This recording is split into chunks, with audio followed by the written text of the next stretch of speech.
안녕하세요. 노동자연대TV의 시사 이슈 톡톡입니다.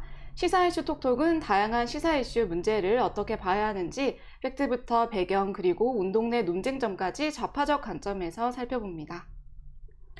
민주당 소속이던 김남국 의원이 가상화폐, 일명 코인 시장에서 수십억 원에 이르는 거액을 굴리며 투기를 해온 사실이 드러나 공분이 일고 있죠. 이를 계기로 가상화폐 시장이 개미 투자자들만 울리는 거대한 투기판이라는 사실이 조명되고 있습니다. 가상화폐는 2, 3년 전만 해도 대안화폐이자 새로운 투자 시장으로 각광을 받았었는데요. 최근에는 루나테라 폭락 사태, 또 큰손들의 사기, 강남에서 일어난 납치 사례 등 어두운 사건들이 끊이지 않고 벌어졌습니다. 도대체 가상화폐가 무엇이길래 이런 일들이 벌어지는 걸까요? 또 왜 별 규제도 없었던 걸까요? 오늘 시사 이슈 톡톡에서는 가상화폐와 금융투기 그리고 김남국 논란을 둘러싼 쟁점들을 살펴보도록 하겠습니다. 노동자연대신문의 강동훈 기자 나와 계십니다. 안녕하세요. 김남국 의원의 코인 투기가 뜨거운 논란인데요. 어떤 내용인가요? 네, 김남국 의원이 10억 원 가까운 그런 돈을 수년간 여러 코인에 투자해 지난해 초에 60억 원에서 100억 원 가까운 코인을 보유하고 있었다는 사실이 드러나서 논란이 된 사건입니다. 한 코인 전문가는 이 정도 큰 돈을 이렇게 여러 코인에 투자할 정도면 국회의원 할 시간이 없었을 것이라고 지적을 했습니다. 실제로 김 의원은 이 이태원 참사와 관련 상임위 회의 도중에 코인을 거래한 사실이 드러나서 들통이 나기도 했었죠. 또 김 의원은 공직자 재산 등록 때 코인은 빼고 신고를 했고 코인 투자 수익에 대한 과세를 유예하는 법안을 공동 발의하기도 했습니다. 스스로 혜택을 입는 법안 제정에 나선 것이죠. 이런 일들은 설사 위법한 행위는 아니라고 할지라도 법의 허점을 이용해서 돈벌이에 나선 것으로 여느 특권층 정치인과 조금치도 다를 바 없는 행태입니다. 심지어 김 의원은 위법 행위를 했다는 그런 의혹도 제기가 되고 있습니다. 김 의원은 발행된 지 얼마 되지도 않아서 어지간한 코인 투자자들도 잘 알지 못하는 이른바 잡코인에 거금을 투자를 했는데요. 그래서 발행업체로부터 이 고급 정보를 획득을 했거나 혹은 발행업체와 연계해서 가격을 띄워 시세 차익을 얻으려 한 것 아니냐는 그런 의혹이 제기되고 있습니다. 또 김 의원이 주로 거래한 코인들이 이 게임 업체들이 발행한 코인이라는 점도 의심을 키우고 있습니다. 게임 업체들은 이 게임과 코인을 연계한 사업을 확대하려고 이 규제 완화를 위한 입법 논의를 오랫동안 해왔기 때문이죠. 이 논란이 불거지자 김 의원은 법적으로는 문제가 없다면서 항변을 했는데요. 서민층 사람들이 김 의원의 이 투기에 대해서 이 배신감을 느끼는 것은 이 위법 행위를 했느냐 문제를 떠나서 서민을 대표한다는 그런 민주당 진보파 정치인이 수십억 원에 달하는 돈으로 서민 등쳐먹는 그런 코인 투기를 했다는 사실 때문입니다. 많은 사람들에게 여전히 코인의 원리나 용어가 생소한데요. 가상화폐란 무엇이고 어떻게 등장하게 된 건가요? 네, 이 가상화폐의 대표 주자인 비트코인은 이 기존 화폐와 달리 중앙은행의 통제를 받지 않는 화폐를 표방하면서 관심을 끌었습니다. 비트코인은 국정화폐와 달리 중앙은행처럼 발행 기관이 없습니다. 비트코인은 이른바 채굴을 통해서 발행이 되는데요. 공식 사이트에 접속을 해서 컴퓨터를 이용해 매우 복잡한 이 수학 문제를 풀면 비트코인을 채굴할 수 있게 하는 것입니다. 비트코인도 암호화되어 있어서 조작하는 것이 쉽지가 않고 또 별도의 암호 체계를 가지고 있어서 온라인 송금을 할 때 기존의 은행들을 거치지 않아도 된다는 점 등을 이렇게 표방을 했습니다. 요컨대 중앙은행의 통제 없이 발행이 되고 기존 은행들과 관계없이 관리될 수 있는 그런 화폐를 표방을 한 것이죠. 그래서 비트코인 같은 이런 코인들은 처음에 가상화폐라든지 암호화폐로 불렸습니다. 이렇게 비트코인이 인기를 얻으면서 탈집중화된 화폐 경제를 구현할 수 있다는 그런 공상이 퍼지기도 했습니다. 이런 생각이 대중들의 관심을 끈 것은 2009년 세계 금융위기와 관련이 있습니다. 2009년 금융위기는 세계의 그 여러 중앙은행들이 싼 이자로 화폐를 대거 공급을 해서 생긴 그런 부동산 버블 때문에 촉발이 됐는데요. 미국을 중심으로 각국 정부들이 또 이 신자유주의 정책을 펴면서 이 금융 규제를 완화해서 이 문제가 더 악화됐고, 여기서 큰 득을 본 것이 바로 부유층이었습니다. 그러자 국가가 관리하는 이 화폐와 금융 시스템에 대한 불신이 커지면서 비트코인이 사람들의 관심을 끌기 시작한 것입니다. 국내에서는 몇 년 전쯤 비트코인부터 시작해서 코인 열풍이 불었는데요. 미디어에서는 코인 투자 하나쯤 안 하면 뒤처지는 것처럼 묘사하기도 했죠. 코인이 왜 그토록 인기를 끈 것인가요? 앞서 설명한 것처럼 비트코인은 금융기관과 부유층에만 유리한 이런 기존 국정화폐와 금융 시스템을 비판하면서 관심을 끌었습니다. 그런데 역설적으로 코인 열풍은 각 정부와 중앙은행들이 조장한 자산시장 거품의 일부였습니다. 비트코인은 2009년에 발행되기 시작했는데요. 이 한동안은 몇몇 사람들만 채굴하고 사용하는 그런 정도였습니다. 그런데 10달러, 100달러 하던 비트코인이 2017년에 2만 달러로까지 이렇게 치솟으면서 코인 투기 광풍이 불었고, 그러면서 여러 다른 코인들도 우후죽순처럼 발행되기 시작했습니다. 사실 2017년부터 주식과 부동산을 비롯한 온갖 그런 자산의 가격이 치솟기 시작했습니다. 오랜 침체를 겪던 세계 경제가 당시에 미약하게나마 회복되고 있었는데요. 금융위기를 진정시키려고 각국 중앙은행들이 풀어놓은 돈이 이때 자산시장으로 쏠리면서 거품이 생기기 시작한 것입니다. 이 거품은 코로나 팬데믹 때문에 주춤했습니다. 그러나 각국 정부와 중앙은행들이 돈을 더 풀고, 그리고 이 세계적인 공급망 교란, 그리고 우크라이나 전쟁 등 때문에 이 인플레이션이 발생하면서 이 자산 거품이 더욱 커졌습니다. 그리고 이 즈음 코인 투기 광풍이 불었던 것이죠. 그래서 더 많은 사람들이 코인 시장에 뛰어들면서 코인 가격이 다시 또 더 치솟았고요. 특히 이 코인 시장은 주식이나 부동산 시장과 달리 소액 투자로도 대박을 칠 수 있다는 그런 기대감 때문에 20, 30대가 많이 이렇게 뛰어들었습니다. 평범한 청년이 저축만으로 집을 사려고 한다면 수십 년이 걸리는 이런 상황에서 이 코인 투기는 마지막 활로처럼 보였을 것입니다. 지난해 전 세계를 뒤흔든 루나테라 폭락과 코인 개발자의 도주, 그리고 좌절한 피해자들의 자살 등 일련의 사건들이 큰 충격을 줬습니다. 코인 시장에서 개미 투자자들은 어떤 피해를 받고 또 누가 이득을 본 건가요? 네, 코인 투기로 서민층이 얼마나 피해를 받는지 정확히 알기는 어렵습니다. 대략적인 추산만 할 수 있을 뿐인데요. 금융정보분석원이 발표한 2022년 하반기 가상자산 사업자 실태조사를 보면 국내 가상자산 시가총액이 19조 4천억 원으로 2021년 말과 비교해서 무려 35조 원이 줄어들었습니다. 이렇게 가상자산 가치가 폭락한 것을 보면 한 600만 명이 넘는 코인 투자자 상당수가 수백만 원에서 수천만 원 가량을 손실을 봤을 것으로 추정할 수 있습니다.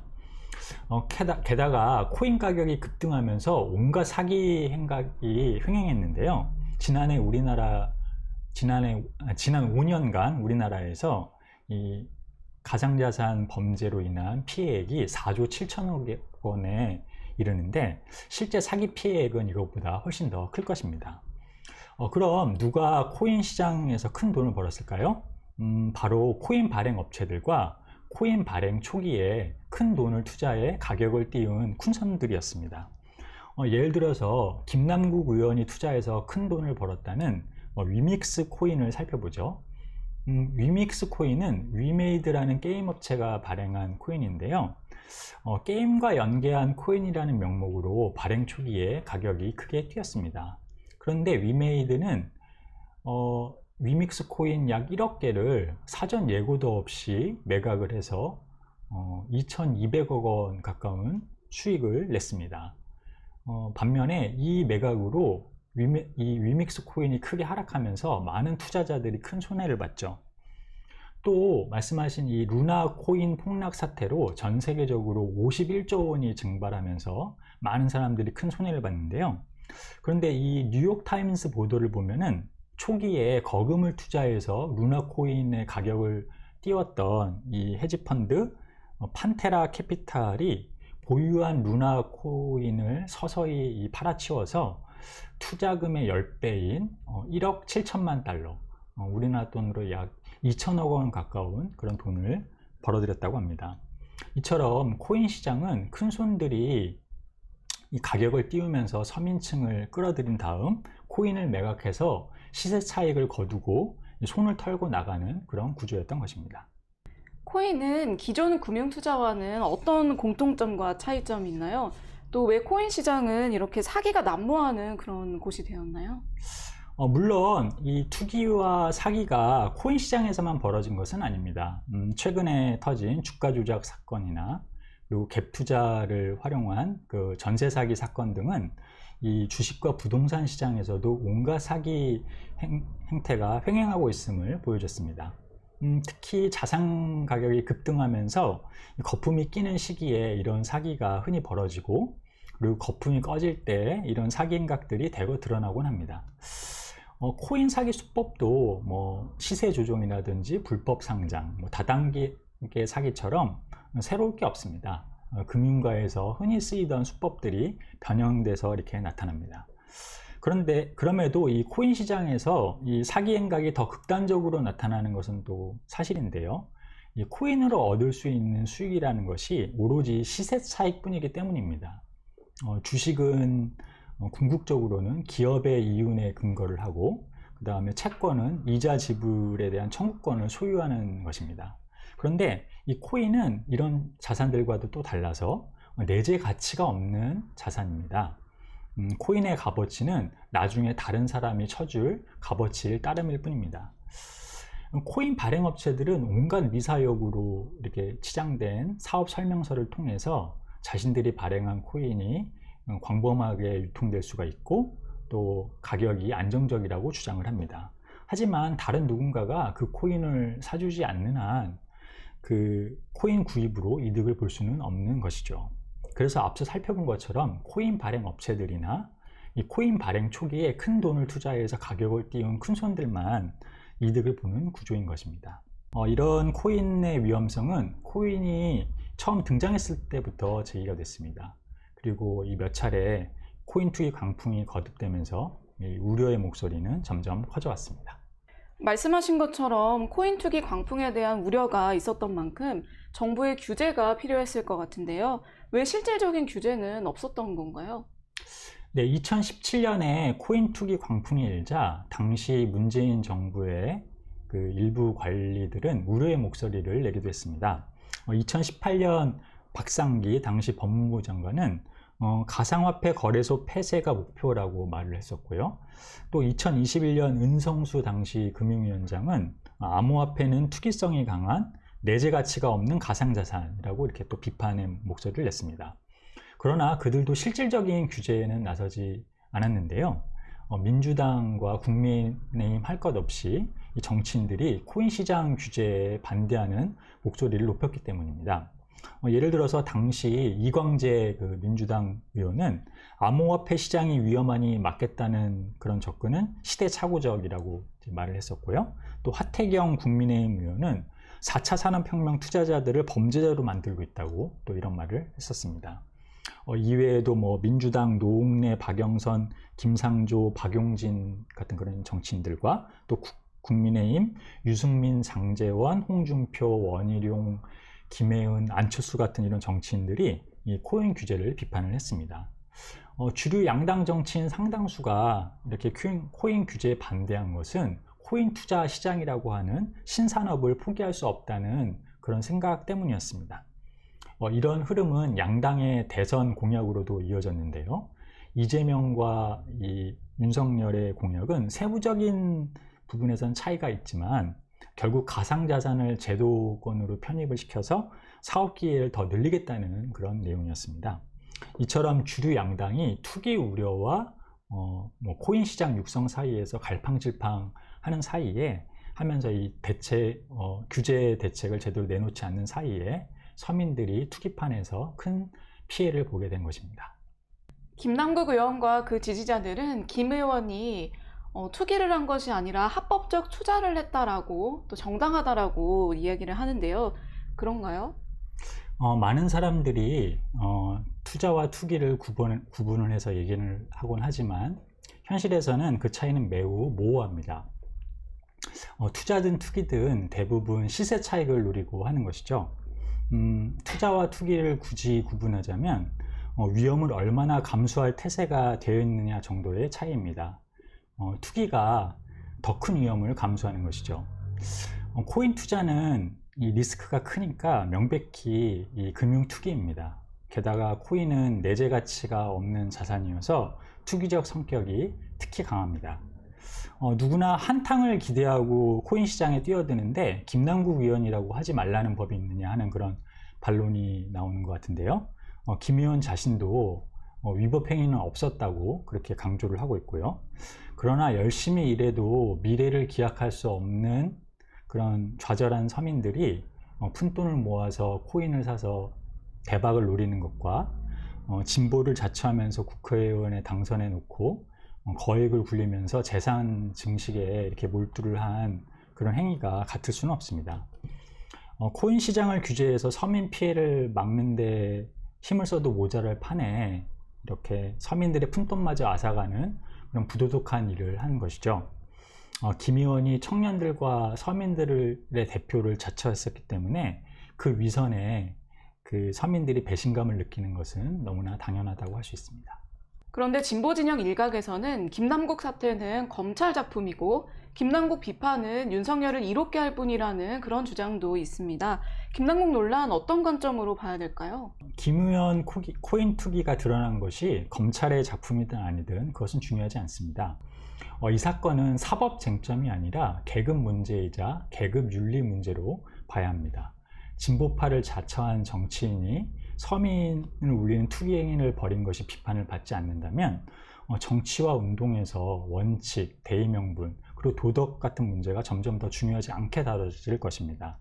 그러면 보수 세력과 닮아가는 진보파 정치인에 대한 서민층의 환멸이 더 커질 것입니다. 그리고 우파들은 이런 환멸을 더 이용하려고 할 테고요. 요컨대 김남국을 두둔하는 것은 우파에 맞서기는커녕 우파들에게만 더 득이 될 뿐입니다. 코인은 정부가 통제하는 기존화폐 대안을 표방하면서 각광을 받았는데요. 이런 대안화폐 신화를 어떻게 봐야 할까요?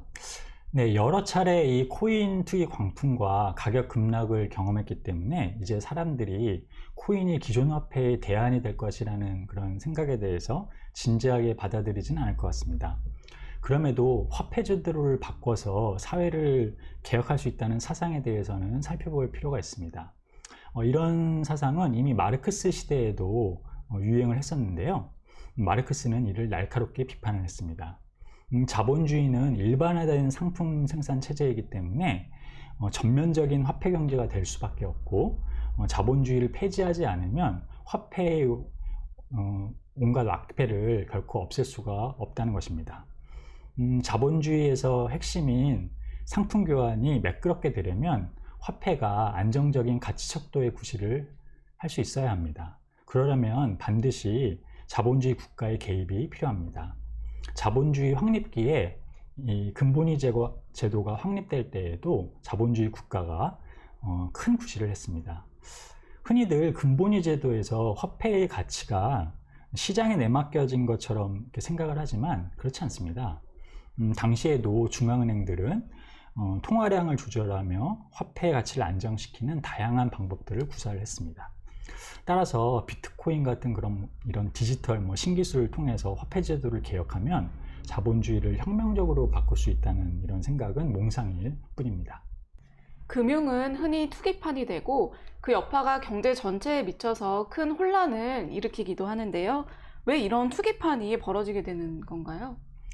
사람들은 흔히 금융을 기생적이라고 여기는데요. 그런 면이 있긴 하지만 단지 그런 것만은 아닙니다. 자본주의에서 금융은 실물 경제와 밀접하게 연관이 되어 있고, 그리고 자본 축적 과정에서 중요한 구실을 합니다. 금융은 돈은 있지만 마땅한 투자처가 없는 자본가와 투자처는 있는데 당장 돈은 없는 그런 자본가들을 이어주는 구실을 합니다. 그리고 그 대가로 이자나 배당금, 수수료 등을 챙기는 것이죠. 그래서 금융 부분의 이유는 실물 경제의 이윤에 달려 있습니다. 자본가들은 이 생산에 직접 투자하지 않고도 이자나 수수료 등을 취득하다 보니까 금융소득의 원천이 무엇인지 있곤 하지만 말이죠. 그런데 금융시장은 흔히 실물 부분의 이윤 증가가 감당할 수 없는 정도로 팽창을 해서 투기판이 되곤 합니다. 예를 들어서 오늘날 주식시장은 기업이 자금을 조달하는 통로 구실보다는 기존 주식의 가치를 둘러싼 투기시장 구실을 합니다.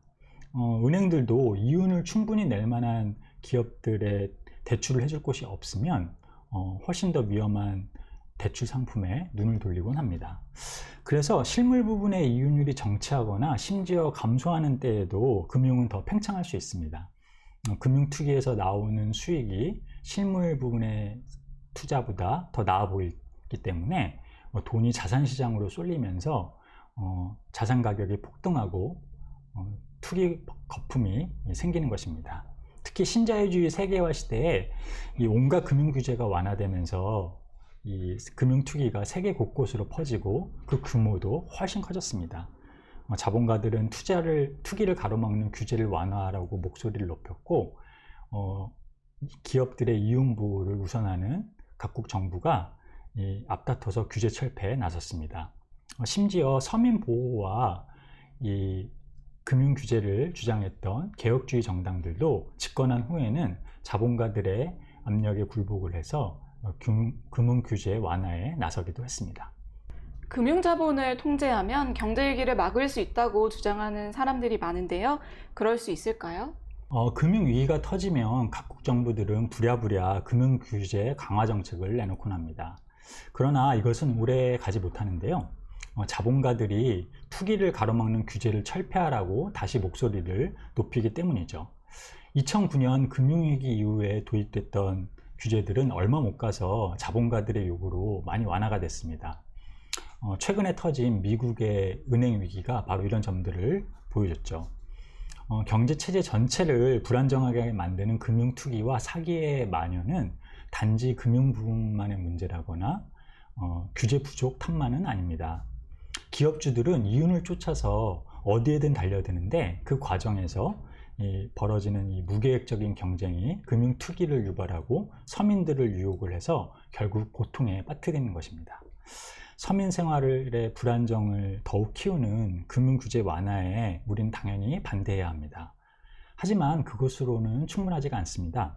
더 중요한 점은 이 불안정을 끊임없이 만들어내고 대중의 삶을 고통으로 빠뜨리는 이윤 시스템 자체에 반대해야 한다는 것입니다. 오늘의 시사 이슈 톡톡 여기까지입니다. 좋은 말씀 해주신 강도훈 기자 감사드리고요. 오늘 영상이 유익하셨다면 좋아요와 댓글, 구독과 알림 설정 꼭 눌러주세요. 감사합니다.